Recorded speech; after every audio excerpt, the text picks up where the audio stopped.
Alors bonjour tout le monde. Alors je vais commencer par me présenter. Je m'appelle Laurent, je suis responsable sur la partie multimédia du magasin de boulanger Wittenheim.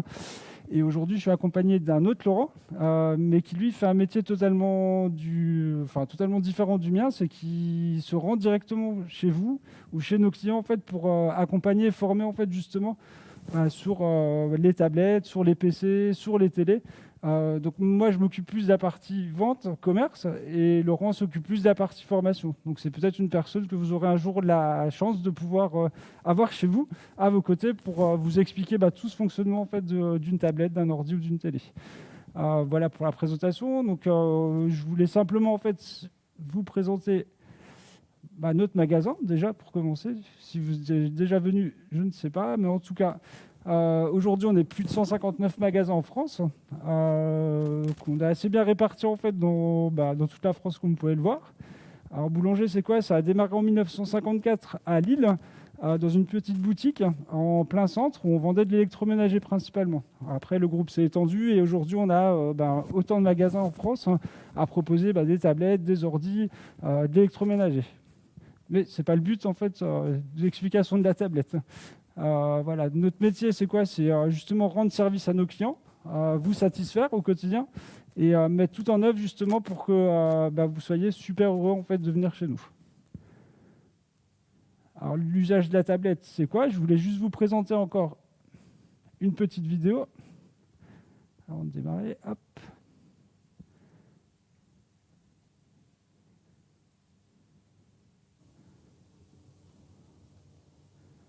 Alors, j'espère qu'on a du son.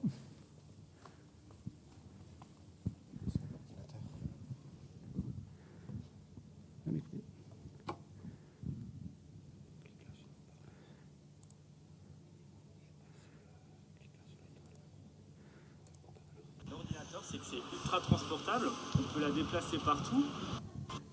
Bonjour, donc je me présente, je m'appelle Mickaël, je suis vendeur au sein du magasin Boulanger Wittenheim, spécialisé dans tout ce qui est multimédia, tablette, informatique, depuis plus de 10 ans. Alors la première question que l'on se pose, c'est une tablette, à quoi ça sert?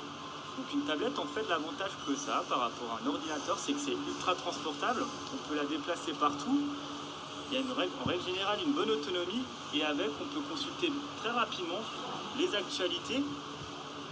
On peut regarder des vidéos, il y a des plateformes comme Netflix, Canal+, on peut même regarder les chaînes de télévision et on peut également, pour un usage plus fun, jouer à des jeux.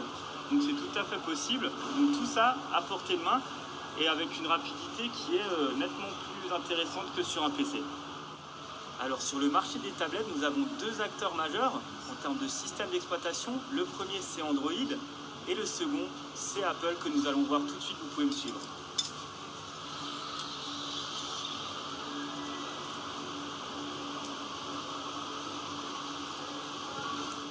Alors nous allons commencer tout d'abord par Apple avec les iPads.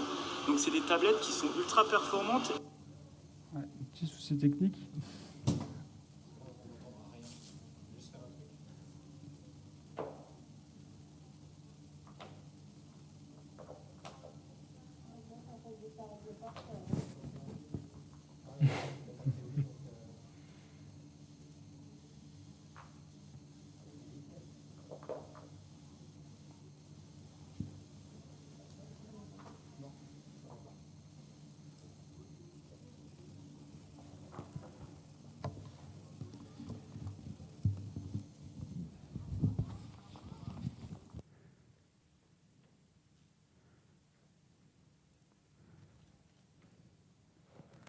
Surcast, non? Vous allez pouvoir voir qu'avec un iPad, seulement on peut consulter des photos, mais très simplement, en appuyant juste sur modifier, on va pouvoir même retravailler la photo en lui donnant de la couleur sans avoir besoin de faire de grosses manipulations. Donc ça, c'est vraiment quelque chose de vraiment ultra simple à faire et qui nécessite juste quelques clics.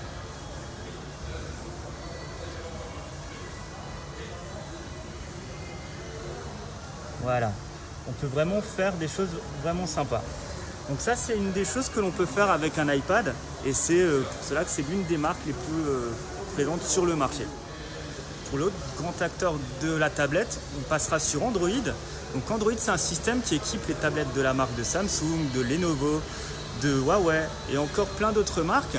Donc les possibilités sont exactement les mêmes que celles qu'on a vues juste avant, seulement avec des applications qui sont présentées de manière différente. Et on pourra faire, comme je disais avant, regarder sa série de télé préférée, faire du jeu, consulter tout simplement ses photos.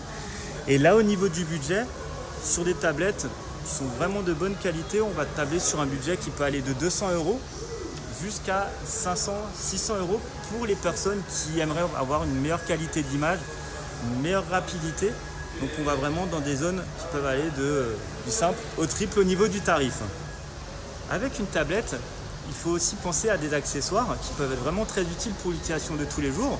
On peut parler notamment de l'étui, primordial, parce que ça fait également support. Donc on peut poser sa tablette sur la table et pouvoir naviguer dessus tranquillement. Donc ça, c'est un accessoire qui sera vraiment indispensable. On peut également penser à une carte mémoire micro SD qui va vous permettre d'augmenter le stockage de la tablette. Ainsi, on pourra stocker plus de photos, des vidéos de manière conséquente dessus, sans être limité. Et la dernière chose que l'on peut vous proposer également, c'est des accessoires qui vous permettront même de pouvoir brancher dessus une clé USB, un disque dur externe selon les tablettes. Et après, on peut également penser à des souris sans fil qui peuvent également vous permettre de naviguer avec plus de simplicité dessus. Alors en espérant que ces quelques démonstrations vous ont aidé, en tout cas, ça m'a fait un plaisir de vous présenter cela. Et si jamais vous avez besoin d'informations complémentaires, vous pouvez nous retrouver au sein du magasin Boulanger Wittenheim Mulhouse et également sur notre site internet. En tout cas, je vous attends chez nous avec grand plaisir. À très vite. Voilà, donc comme vous avez pu le voir, c'était un de mes collaborateurs qui vous a expliqué en gros les différences entre Android et Apple. Mais pour entrer dans le vif du sujet, aujourd'hui, j'avais envie de vous présenter en fait Apple, donc la tablette iPad. Et rien de mieux que de l'avoir sur l'écran. Alors je suis désolé, mais il y a beaucoup de techniques, mais on va y arriver.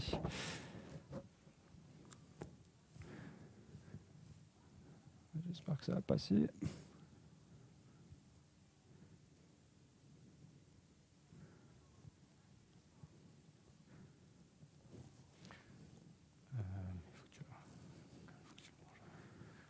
Non, c'est quelqu'un. Ah, ouais, ok, d'accord.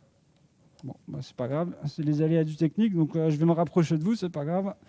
Voilà, donc là, on a une tablette Apple, comme vous pouvez le voir ici. Principalement, avant de l'utiliser la tablette, il faut qu'on crée un compte. Donc un compte, une adresse mail avec un mot de passe. Donc ça vous va être demandé lorsque vous allez allumer la première fois la tablette.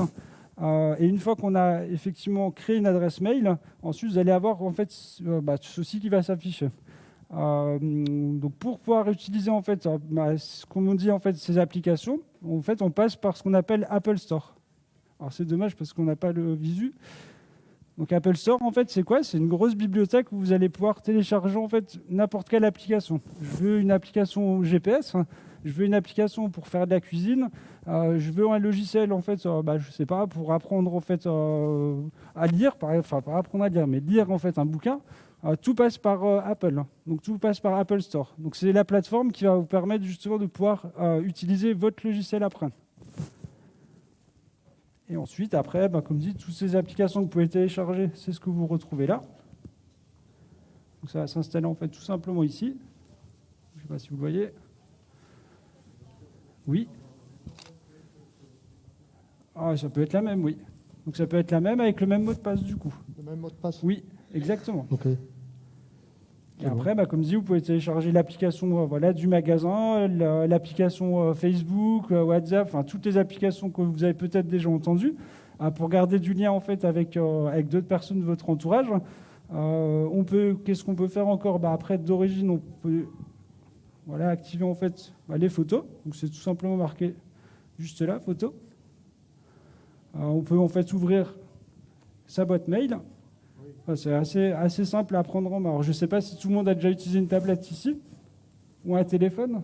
Non? Ok. Après, il faut savoir qu'un téléphone, c'est exactement la même chose que sur la tablette. Ça fonctionne exactement de la même façon. Donc, il n'y a vraiment rien de compliqué en fait. Enfin, à l'usage pour ma part. Mais le plus important à savoir, c'est que en fait, c'est simplement créer une adresse mail avec un mot de passe. Et après, toutes les applications, vous les téléchargez à partir d'un outil chez Apple qu'on appelle Apple Store. Après, si vous partez maintenant, par exemple, sur une tablette Android, ça s'appelle Play Store. Donc, c'est juste 2 magasins virtuels qui vous proposent de télécharger en fait du logiciel, ce qu'on appelle une application sur une tablette. Les boîtes mail, on peut les avoir aussi? Oui, vous pouvez configurer plusieurs adresses mail. Donc, si vous avez une adresse chez Gmail, chez Apple, chez Outlook, donc tout peut se paramétrer en fait. Vous pouvez avoir vraiment, toutes vos boîtes mail concentrées sur une application mail de la tablette du coup.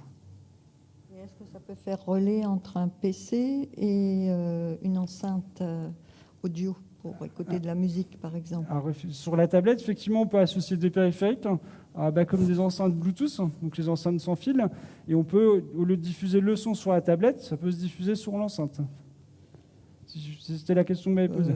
Oui, enfin, c'est d'envoyer de la musique du PC sur la tablette parce que, oui, en Bluetooth, ça passe pas. Non, là, ça passera pas, en fait. Il faut soit stocker sa musique, dans ce cas-là, sur ce qu'on appelle un cloud. En fait, à la base, vous aviez sur un ordi ou une tablette un stockage interne. Mais comme ça ne communique pas ensemble, comme c'est quelque chose de physique, tout le stockage, il faut le stocker sur un cloud, donc un stockage en ligne. Et comme le stockage en ligne est disponible pour la tablette et pour le PC, dans ce cas-là, vous pouvez envoyer la musique sur la tablette directement. Mais là, c'est de la musique déjà prédéfinie avant. Si c'est une émission qu'on veut écouter ou quelque chose, c'est pas possible. Non, là, ça passera pas. Il faut absolument, si vous avez de la musique sur votre ordinateur que vous avez téléchargé au préalable, il faut d'abord la transférer sur le cloud, donc sur le stockage en ligne, pour pouvoir l'envoyer après sur la tablette. D'accord. Mais sinon, ça ne sera pas possible. Mais après, avec tout ce qui est Mac, ça passe par leur logiciel. Donc c'est iTunes. Oui. Donc là, la synchronisation, quand ça reste du Mac, ça se fait tout seul. Oui. En fait, et c'est pareil pour tout ce qui est Android et Windows, c'est OneDrive. Oui, c'est ça. Voilà. Donc après, c'est les synchronisations, elles se font toutes seules. Oui. Je crois qu'on a perdu madame. Pour faire plus simple, en fait, Microsoft, ils ont leur système de cloud, donc c'est OneDrive. Donc si vous avez OneDrive installé sur votre téléphone, sur votre ordinateur et sur votre tablette, tous les fichiers que vous avez mis dans OneDrive seront synchronisés sur vos appareils. Et pour Apple, c'est par iTunes où ils ont leur logiciel bien à eux spécifique. Le iCloud pour tout ce qui est Mac. En fait, chaque marque utilise un nom différent pour ce stockage en ligne. Comme le disait monsieur, en fait, vous avez OneDrive pour Microsoft, vous avez iCloud pour justement Apple, et vous avez après, on a le Drive en fait Google également. Donc chaque plateforme a son nom différent, mais l'usage est le même en soi. En fait, pour faire un peu plus simple, si vous voulez, c'est que vos produits physiques, votre musique ou vos images, elles sont présentes physiquement sur votre ordinateur. Mais à partir du moment où vous utilisez des solutions de stockage en ligne, en fait, ça va être dématérialisé. Ce sera donc en gros, c'est ce qu'on appelle le nuage, là, ce que vous entendez de la sauvegarde en ligne. Et le fait d'avoir vos fichiers en ligne, ça vous permet de partager ces fichiers sur tous les périphériques qui sont connectés. Et souvent, on se connecte comment à ces périphériques? Avec une adresse mail et un mot de passe. Et grâce à ça, c'est sécurisé et ça vous permet d'accéder, même si vous n'êtes pas chez vous, d'accéder à vos photos, d'accéder à des documents, à vos mails. En fait, c'est grâce à ça. Et la musique, comme dans votre cas, c'est de la musique, si vous voulez y accéder quand elle est sur votre ordinateur, il suffit juste de la stocker en ligne. Et le fait qu'elle soit stockée en ligne, ça va la rendre disponible partout pour tous vos appareils. Donc votre tablette, votre montre, votre smartphone, votre ordinateur. En fait, l'idée, c'est ça. C'est vraiment d'avoir un stockage en ligne qui rend les produits disponibles partout. En fait, l'idée, c'est ça. Et je pense que même sur votre téléphone, déjà actuellement, vous avez les logiciels qui existent, qui sont déjà installés. C'est juste que peut-être vous ne les utilisez pas encore parce que vous ne savez pas le faire. Mais après, moi, je peux intervenir. En fait, il y a des personnes qui peuvent vous expliquer comment ça fonctionne. Et c'est vraiment bien parce que on a tous des données, des photos, des documents. Et si un jour, vous perdez l'accès à votre téléphone, ces données, si elles ne sont pas sauvegardées, elles sont perdues. Le fait d'avoir un stockage en ligne, ça vous donne cette sécurité qu'un jour, si vous devez changer de périphérique parce que votre téléphone tombe dans l'eau, il se brise ou il ne s'allume plus, vos documents ne sont pas perdus. C'est vraiment un moyen de sécuriser vos données, vos photos et vos documents. Donc c'est vraiment quelque chose à ne pas négliger. Souvent, les gens ils ont un petit peu peur parce qu'ils se disent c'est sur Internet, on va pouvoir accéder à mes documents. Non, c'est sur des serveurs, c'est sécurisé. Et tant qu'on n'a pas accès à vos coordonnées, à vos données, à votre mot de passe et à votre adresse, ce n'est pas accessible.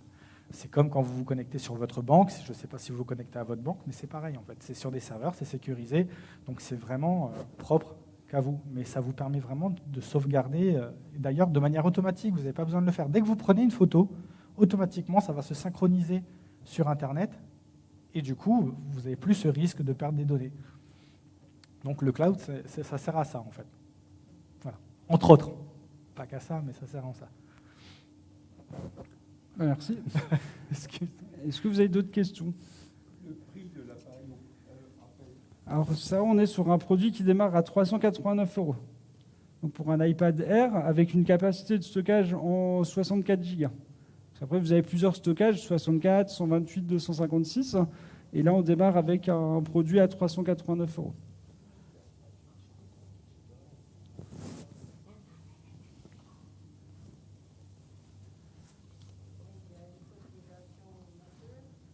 Non, pas du tout. En fait, là, vous achetez votre tablette une seule fois et il n'y a pas de cotisation annuelle. La seule cotisation mensuelle ou annuelle que vous allez payer, c'est votre abonnement Internet. Ah ouais. Mais pour la tablette en soi, vous ne payez rien d'autre en tout cas. Après, vous pouvez effectivement avoir des abonnements quand vous téléchargez ce qu'on appelle une application, ce qu'on appelait avant logiciel sur un PC.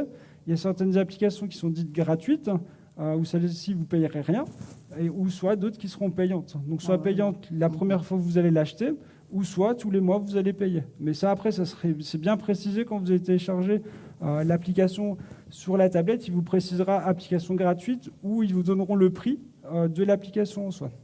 Oui, mais est-ce qu'on peut bloquer sur la tablette les... Comment dirais-je? Parce que ça, je l'ai sur mon smartphone. J'avais dit à Orange que je ne voulais rien acheter. Alors bon, ils m'ont bloqué, donc... comment dirais-je? Oui, ils m'ont bloqué les achats. Donc, est-ce que c'est possible là-dessus? Alors ça, c'est faisable. Effectivement, vous pouvez dire, soit quand je clique sur l'application, ça va le télécharger automatiquement et ça va automatiquement vous débiter, ou vous pouvez le bloquer. Il y a la possibilité de le faire dans le paramétrage. Oui, en fait, j'avais fait appliquer cette possibilité sur mon smartphone parce que parfois, je me trompais et bêtement, on clique sur quelque chose alors qu'on n'a pas du tout envie d'acheter quelque chose. Oui. Et donc, alors je suis allée chez Orange et puis je leur ai expliqué. Et puis ils m'ont dit, c'est simple, on va vous bloquer tous les achats. Donc ils ont totalement tout bloqué. Oui, j'ai tout bloqué, oui. Je n'achète rien. D'ailleurs, je n'avais pas du tout envie d'acheter quelque chose avec le smartphone. Ok, voilà. Après, c'est comme dit, alors là, vous avez fait un blocage chez l'opérateur, en tout cas sur la tablette, sans parler de l'opérateur. Lors du paramétrage, vous pouvez dire soit, comme je vous ai expliqué tout à l'heure, dire je le télécharge et je suis tout de suite débité, ou on peut dire en fait, demande-moi une autorisation avant de faire. Je ne sais pas si Laurent, en fait, tu peux appuyer là-dessus. Après, on peut aller plus loin, en fait, tout simplement. Il y a aussi la possibilité de ne rentrer aucun moyen de paiement.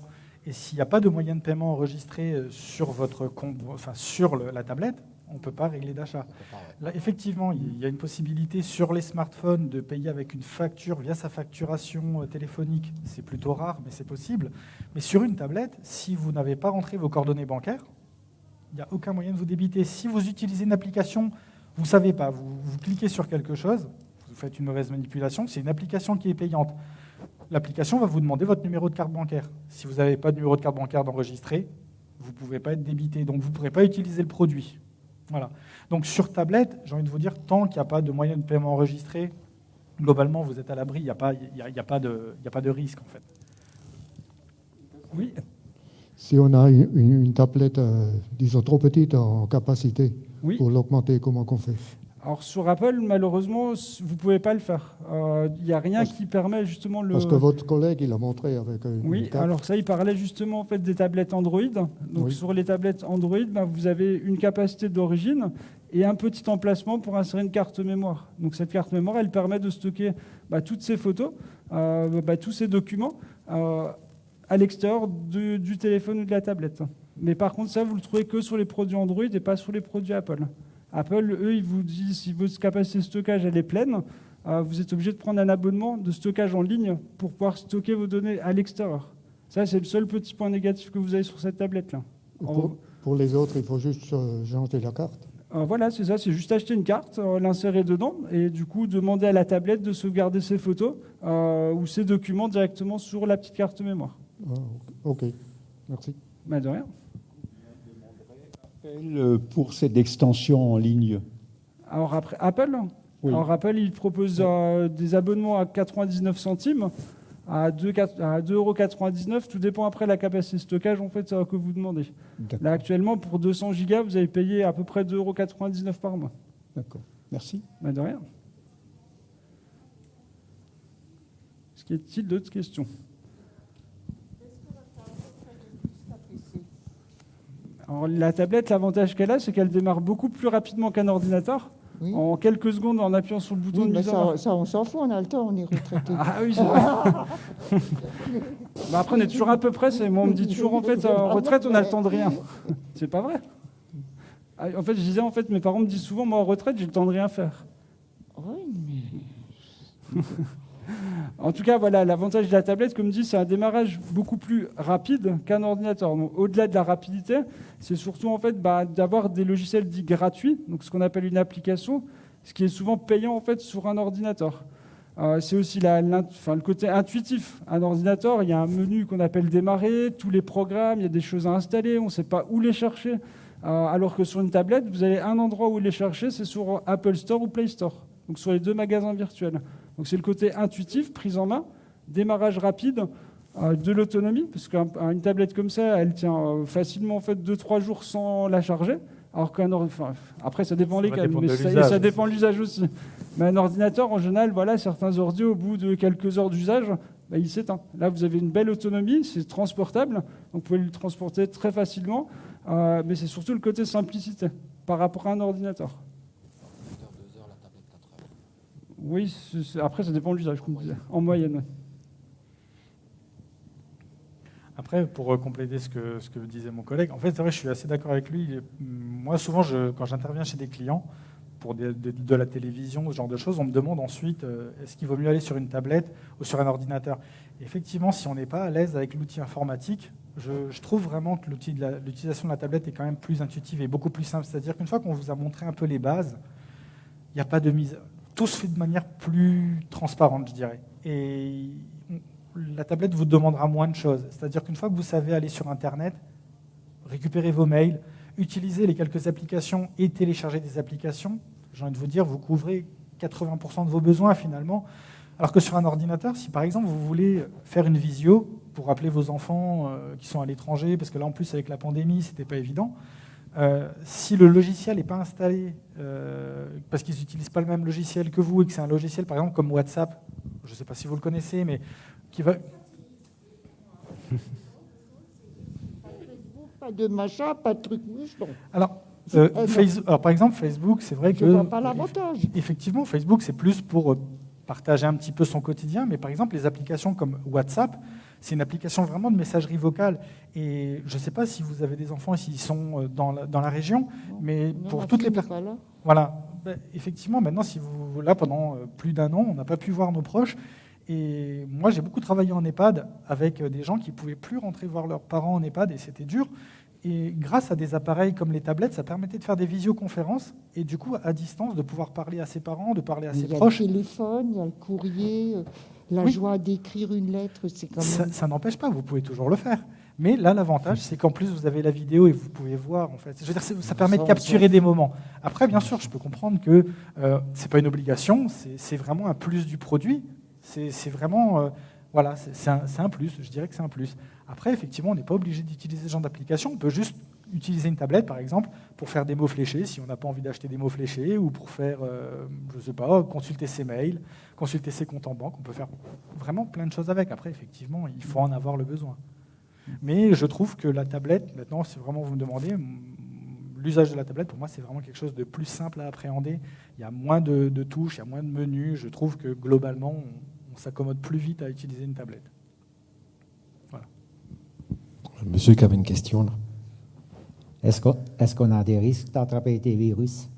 Alors, il y a toujours un risque. Maintenant, l'avantage de Apple, c'est c'est un système beaucoup plus sécurisé par rapport à Android. Maintenant, on recommandera toujours de mettre un antivirus, que ce soit sur Apple ou en fait sur Android, parce qu'aujourd'hui, tout le monde quasiment consulte ses banques en ligne ou va faire des achats en ligne. Et là, effectivement, il y a un risque peut-être de prendre vos numéros de carte bleue ou de prendre vos données personnelles. Donc, d'où l'intérêt, effectivement, d'acheter en complément un antivirus à installer soit sur Apple ou Android, en tout cas. Mais c'est préférable parce qu'il y a beaucoup de gens qui font des achats à distance, du coup. Et pour aller un petit peu plus loin, l'avantage aussi de la tablette, c'est ça, c'est que toutes les applications passent sur un store. Pour pouvoir proposer une application sur un store, vous devez passer en fait, en termes de qualité, ce que Google ou ce que Apple va demander. Donc, on va s'assurer que les applications qui sont disponibles sur les stores soient des applications en fait, qui ne vont pas vous voler vos données, qui ne sont pas piratées sur un ordinateur. Vous pouvez télécharger des fois des logiciels sur un site. Si on n'est pas tellement habitué, on peut télécharger sur un PC un logiciel en pensant que c'est le logiciel de visioconférence ou de gestion de comptabilité ou de ce que vous voulez. Et finalement, c'est un logiciel qui peut enregistrer vos frappes, enfin sans aller plus dans les détails, mais vous n'avez pas ce risque-là sur les tablettes dans le sens où il y a déjà un premier filtre qui est effectué par le constructeur pour avoir la certification, pour avoir le droit de proposer l'application sur le store. Donc quand vous êtes sur des tablettes, déjà, il y a ce premier tri qui est fait.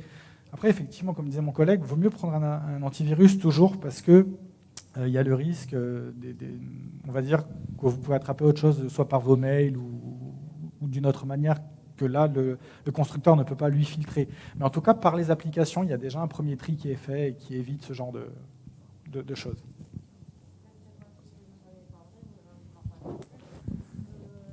Peut-on mettre une clé USB là à la tablette? Alors d'origine, on ne peut pas le faire. Par contre, il est possible d'acheter, comme le disait mon collègue, un petit adaptateur qui convertit le port spécifique de charge en port USB du coup, pour mettre vos clés USB. Donc ça, c'est faisable. Donc ça coûtera encore plus cher. Bon, après, l'accessoire vaut une quinzaine d'euros. C'est pas, voilà. Ah Quand bon. on a dépensé 400 euros, voilà, on n'est pas à 15 euros près, justement. Mais après, l'avantage, oui, on peut le faire dans les deux cas de figure, que ce soit sur cette tablette iPad ou sur un système Android. Non, d'accord, merci. De rien. Oui. La première, l'antivirus, on peut en avoir des gratuits ou est-ce que c'est Alors, il payant? existe des versions gratuites comme des versions payantes. La seule chose, c'est que l'antivirus gratuit va vous sécuriser contre les virus. Par contre, il va pas du tout vous protéger s'il y a un risque de piratage de vos données personnelles. C'est pour ça qu'après, il existe cet antivirus en fait, payant qui enregistre. Je ne sais pas si on a des enfants, par exemple. Il y a un contrôle parental qui est intégré dans ce pack complet. Donc on n'appelle pas ça antivirus, on appelle ça, par exemple, Internet Security. Ça, c'est le nom qu'ils ont donné en fait, à certains logiciels qui comprend un antivirus, un pare-feu, un contrôle parental et une sécurisation de vos mots de passe, par exemple. Quand vous mettez vos mots de passe sur une tablette, du coup, l'antivirus, lui, peut les sécuriser pour éviter justement que si quelqu'un essaye d'aller sur votre tablette, qu'il puisse les prendre. Merci. Deuxième question. Oui, pardon. L'autonomie de charge d'une tablette. L'autonomie, après, Laurent, tu me confirmes? Oui, après, ça dépend comment on va utiliser la tablette du coup. L'autonomie, ça va vraiment beaucoup dépendre de l'usage que vous en faites. Si maintenant, je vais prendre un exemple, alors ce ne sera peut-être pas le cas de la plupart des personnes dans cette salle, mais si vous faites du jeu, le jeu, globalement, c'est ce qui va consommer le plus de ressources quand on utilise une tablette ou de la vidéo. Pourquoi? Parce qu'on a du son, de l'image.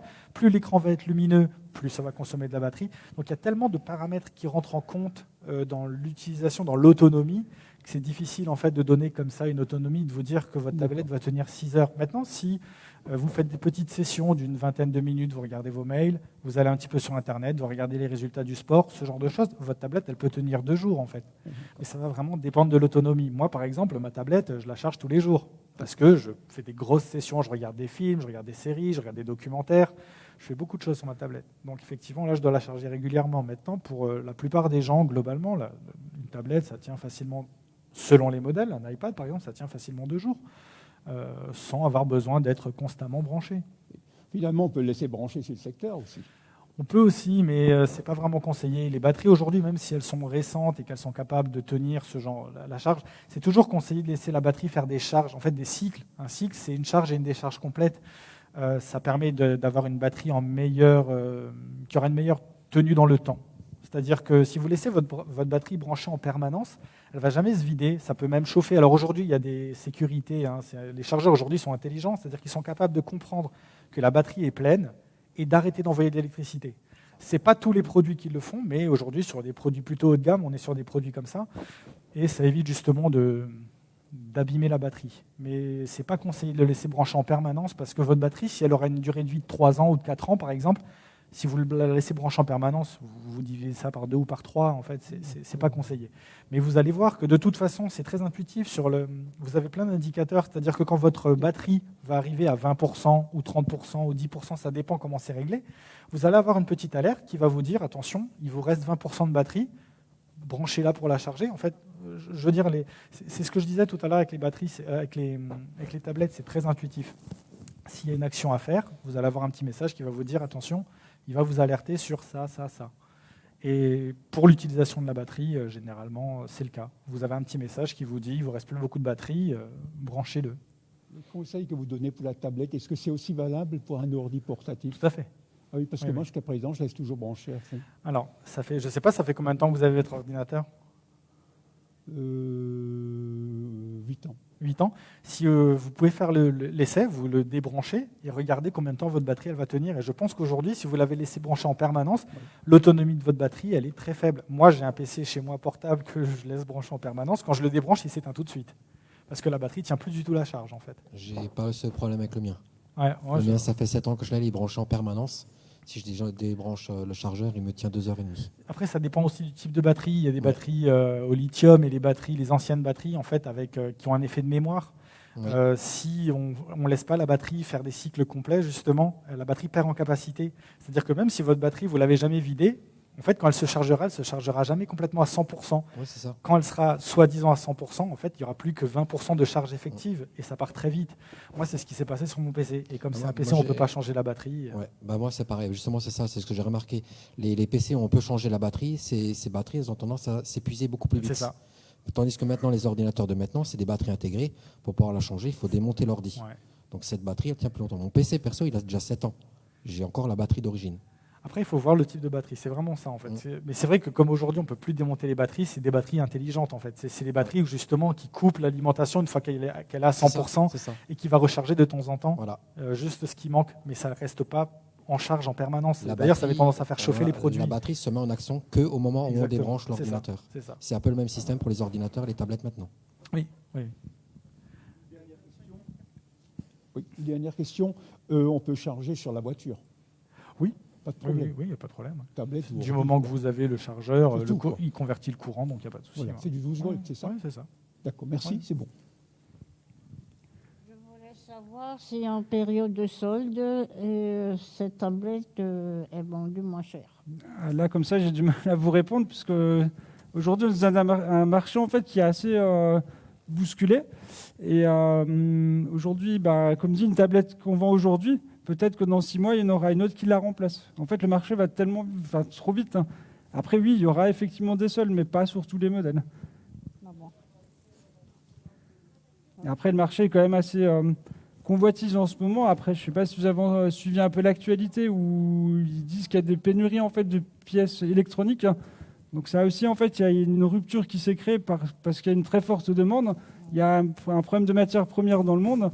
Et malheureusement, aujourd'hui, les constructeurs sont un peu ric-rac sur les stocks. Donc, je ne pense pas réellement qu'il y aura de gros soldes sur ces produits parce qu'il y a de la demande et il y a un problème de fabrication derrière. Voilà. Ah, d'accord. Merci. Madame qui veut.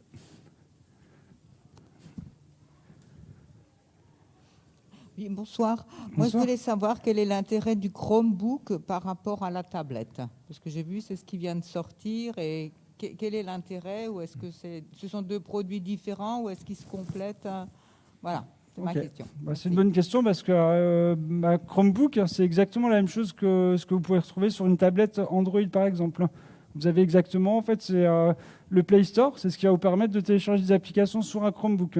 En fait, si on veut, c'est le même usage que la tablette, sauf que la tablette, souvent, on aimerait écrire un courrier, mais on se retrouve avec du tactile. Alors oui, soit on peut effectivement acheter des accessoires, voilà, mettre un clavier sans fil sur une tablette, hein, mais c'est encore un coût supplémentaire. Alors que sur en fait, les Chromebooks, bah, du coup, vous avez un PC portable avec les mêmes spécifications qu'une tablette, par exemple. Et en fait, c'est plus simple à l'usage. Après, Laurent, je ne sais pas si tu as eu des remarques de certains de tes clients, mais en tout cas, c'est la même chose que Android, sauf en version PC, du coup.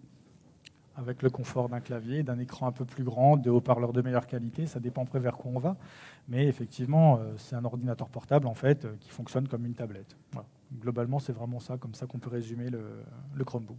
Et après, il y a certains Chromebooks, comme dit, qui peuvent se... vous avez la forme d'un PC portable, mais on peut en fait plier le clavier et utiliser en fait un écran tactile. En fait, vous avez le PC portable qui se transforme en tablette, mais avec une version Chromebook. Donc ça peut aussi être... vous pouvez aussi retrouver ce genre de produit-là. Donc vous avez votre PC portable avec Chromebook, avec votre clavier. Et après, il suffit de plier en fait, le clavier et de le mettre à l'envers et il se transforme en mode tablette. Donc ça, vous pouvez retrouver effectivement ce genre de produit-là dans nos magasins.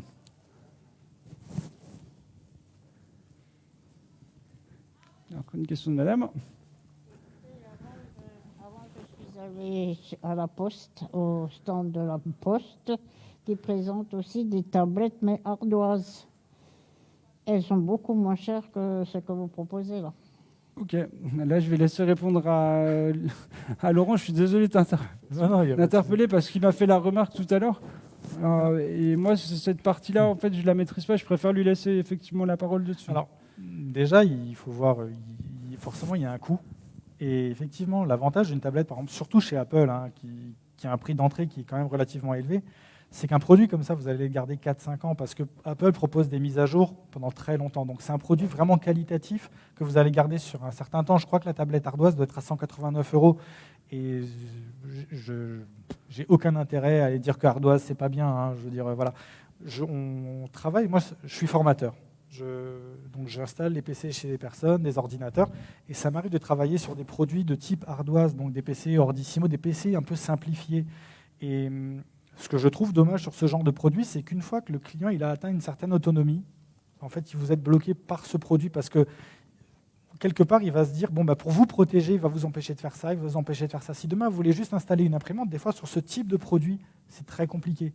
C'est beaucoup plus compliqué, d'ailleurs.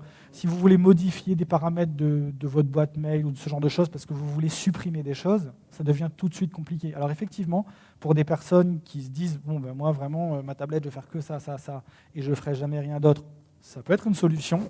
À voir après sur le temps, puisque 189 € la tablette, si dans 2 ans, elle est tellement lente que vous ne pouvez plus l'utiliser, que ça vous embête de l'utiliser parce que finalement, ce n'est pas agréable, est-ce que c'est vraiment intéressant ? En fait, c'est toujours une question de coût et sur le long terme. Pour le coup, alors, je ne suis pas vraiment fan des produits Apple, mais c'est vraiment des produits très qualitatifs et qui durent dans le temps. Pour moi, si aujourd'hui, je devais conseiller d'ailleurs un produit, en tablette, je conseillerais vraiment un iPad parce que c'est vraiment un produit qui est très intuitif, mais surtout le coût sur 4-5 ans, vous l'avez amorti, vous l'amortissez largement en fait. Pardon ? Non, alors je dis 4-5 ans. C'est-à-dire que si vous voulez l'utiliser 10 ans, il n'y a pas de problème. Hein. Vous pouvez l'utiliser 10 ans, il n'y a pas de souci. C'est juste que tous les produits connectés aujourd'hui, c'est comme ça. Hein. Il y a tellement de progrès, ça va tellement vite qu'aujourd'hui, il y a toujours de nouvelles versions des produits qui sortent. Vos produits ils vont évoluer avec le temps. Et forcément, pour vous donner, je ne sais pas moi, un exemple, l'iPad qui est sorti il y a... le premier iPad, je ne sais même pas, ça doit faire... Il y a plus de 10 ans. Plus de 10 ans qu'il est sorti. Vous pouvez toujours l'utiliser. Mais sur certaines choses, vous allez être bloqué parce que les applications ne se mettent plus à jour. Mais quand vous avez acheté un produit de 300 € et que vous l'avez gardé 10 ans, je veux dire, le coût, ça va, vous l'avez amorti finalement, vous l'avez bien utilisé. C'est juste qu'il y a certains produits, par exemple, comme justement ce genre de produit, les tablettes ardoises, où vous allez avoir, c'est pas très cher, mais après vous avez un suivi qui est moins rigoureux et du coup vous risquez de vous retrouver avec un produit qui est rapidement obsolète. Mais ça reste quand même de bons produits. Hein. Moi, je ne vais pas cracher dessus, mais pour moi, c'est vraiment des produits, je trouve, qui vous limitent vite dans l'usage que vous en faites. Si vous avez envie d'aller un peu plus loin, à un moment, vous serez forcément bloqué sur ce type de produit. Je prends l'exemple aussi, et tu m'arrêteras si je me trompe, mais aujourd'hui, on se parle beaucoup de maisons connectées. Donc, vous avez des ampoules connectées, vous avez des caméras de surveillance connectées, vous avez des aspirateurs connectés, des machines à laver, des frigos connectés. Et avec ce genre de tablette, malheureusement, en fait, les applications, elles ne sont pas développées pour ardoise, en fait, alors qu'elles sont développées pour Android ou Apple. Donc oui, pour aller sur Internet, pour aller lire des mails, ça va le faire. Par contre, si demain, vous avez envie d'aller plus loin, comme l'expliquait Laurent, créer une domotique chez vous, mettre des lumières connectées, un aspirateur qui fonctionne tout seul, là, par contre, ce n'est pas ce produit-là qu'il vous faut. Parce que les applications ne sont pas développées par les grands fabricants au monde et elles seront développées que pour Apple ou pour Android.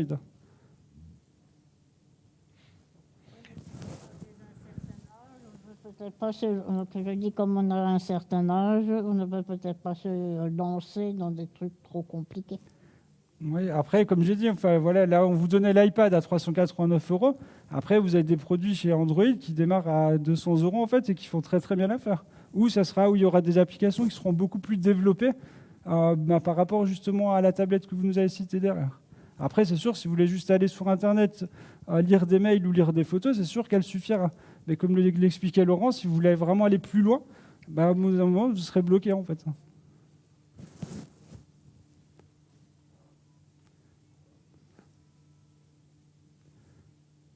Est-ce qu'il y a d'autres questions?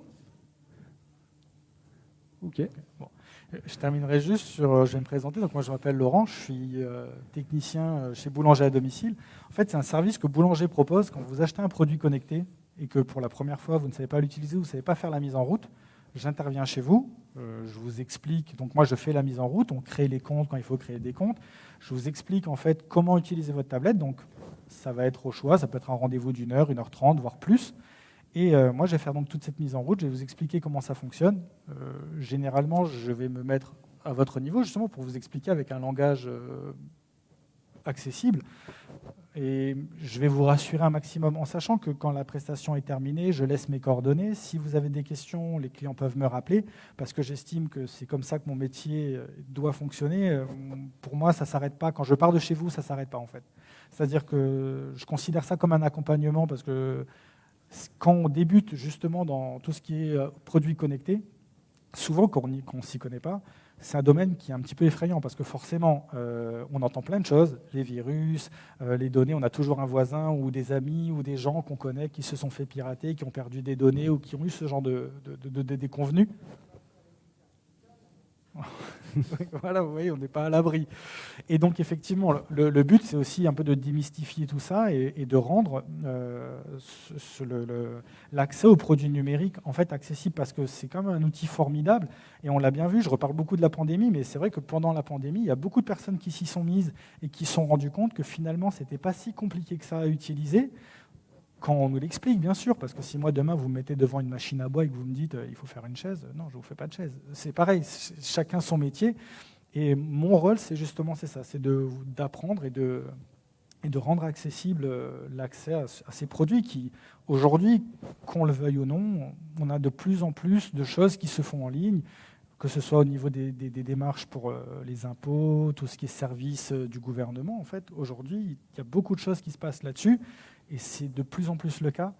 Et c'est dommage, je trouve, aujourd'hui, de se passer de tout ça juste parce qu'on a de l'appréhension, mais c'est humain. Hein. Et mon travail, c'est vraiment ça. C'est de venir, d'expliquer, de former et d'assurer un suivi sur la prestation qui est effectuée. C'est scandaleux que toutes les démarches administratives, on sera obligé de passer par Internet. Dans ce cas-là, l'État fournit l'outil Internet aux gens. Oui, parce qu'avant, il fournissait bien les fonctionnaires qui nous renseignaient, chez qui on pouvait aller. Donc là, ça, je trouve que c'est de la malhonnêteté gouvernementale. Après c'est toujours pareil. Je pense que, bon, sans rentrer dans ce genre de choses, mais c'est vrai qu'aujourd'hui, on... servir parce que j'estime que c'est malhonnête. Donc je ne ferai jamais aucune démarche comme ça. Après, tant que c'est encore possible, et je pense que de toute façon, même si vous êtes un petit peu réfractaire à l'outil numérique, il y a des gens qui pourront vous aider à le faire. Je veux dire... Attendez, c'est totalement différent. Là, je pourrais le faire, mais non, parce que j'estime que c'est de la malhonnêteté de la part du gouvernement. Parce que dans ce cas-là, ils équipent les gens. Avant, il y avait des fonctionnaires qui étaient payés aux impôts, à la sécurité sociale. On pouvait les voir, ils vous donnaient les renseignements, ils faisaient les choses. Donc, il faudrait que l'État fournisse les gens en outils informatiques s'ils veulent qu'on passe par l'outil informatique. Après, quand je vois comment ils sont en train de tout tirer un peu vers le bas, je ne pense pas que demain ils fourniront des tablettes à tout le monde, même si effectivement ce serait une... Avec de la résistance, il verrait les choses autrement. Ouais, c'est possible. Mais bon, voilà. Je ne pourrais pas vous dire. Mais le Non, but, on en va tout pas cas, vraiment, rentrer c'est dans ça. les C'est trucs d'essayer politiques. de rendre donc l'accès à ces services et à ces produits, sans parler des services en ligne, mais par exemple, ne serait-ce, voilà, comme dit, de pouvoir rester en contact avec de la famille ou pouvoir sauvegarder des choses. Parce que moi, j'avais le cas d'une cliente qui sauvegardait donc les photos, donc toutes les photos qu'elle avait dans ses albums. En fait, elle les scannait avec son ordinateur, avec son imprimante, et elle les mettait sur sa tablette. Et puis du coup, c'était plutôt pratique, quoi. Ça lui permettait d'avoir une trace, parce que mine de rien, le travail du temps abîme tout ce qui est photos, documents, et ça permet aussi de garder des souvenirs. Ça permet de faire plein de choses. Et vraiment, le but, c'est ça, c'est de rendre cet outil accessible au plus grand nombre. Parce que je pense qu'on peut tous avoir un moment, sans parler des services en ligne, bien sûr, mais on peut tous avoir un moment besoin de ce genre de service. Et je pense qu'il faut le voir un peu plus comme un outil, qui peut nous aider à faire certaines choses, plutôt que comme quelque chose qui... En fait, il y a toujours deux façons de voir les choses, et effectivement, on peut voir l'informatique comme quelque chose de compliqué, ou qui casse de l'emploi, ou ce genre de choses. Ça peut aussi être un outil formidable. Moi, je pense que c'est quelque chose de bien, et que ça peut aider des gens à créer des choses. Je veux dire, moi j'ai une dame qui, son mari, il a Alzheimer, et en fait ce qu'elle fait tous les jours, c'est qu'elle écrit sur son iPad. Elle ne sait pas utiliser son iPad, donc elle dicte à son iPad ce que l'iPad doit écrire, et elle relie à son mari tous les jours. Elle relie à son mari ce qu'elle a fait la veille, et je trouve que ça c'est super intéressant, en fait, ce genre de produit. Elle pourrait très bien le faire à la main, hein, on est d'accord, mais ses notes, elle les a sur son iPad, et puis je trouve que c'est un chouette usage de cet outil, par exemple. C'est un exemple, après il y en a plein d'autres, mais voilà. Et donc moi, c'est mon rôle, voilà, je viens chez vous et puis je vous aide à installer vos produits, je vous forme. De quelle valeur d'achat vous vous déplacez? Il n'y a pas de valeur d'achat. En fait, le service, nous, ce qu'on fait, boulanger à domicile, c'est du service à la personne. Donc, c'est défiscalisable à hauteur de 50% de la prestation. Donc, le prix pour 1 heure, il faut partir sur 119 €, donc déductible d'impôt. Au final, ça vous revient à 60 €. Après, il y a des tarifs dégressifs en fonction du nombre d'heures qu'on prend. Et des fois, quand vous allez en magasin, chez Boulanger par exemple, vous avez des offres. Quand vous achetez un ordinateur, vous achetez une tablette, vous achetez une télé, la prestation est offerte. Et dans 90% des cas, vous aurez affaire à moi. Sur le secteur du Haut-Rhin, on n'est pas très nombreux, et c'est moi qui me déplace chez les gens. Voilà. Sinon, si on a des questions, on peut quand même aller au magasin, et ils sont disponibles pour ça, quoi. Tout à fait. Tout à fait. Là, c'est mon boulot, plus que celui de Laurent. Merci. Voilà. En tout cas, je vous remercie pour votre attention, et puis je vous souhaite une excellente soirée, et on espère avoir répondu en tout cas à vos interrogations. Bonne journée. Au revoir.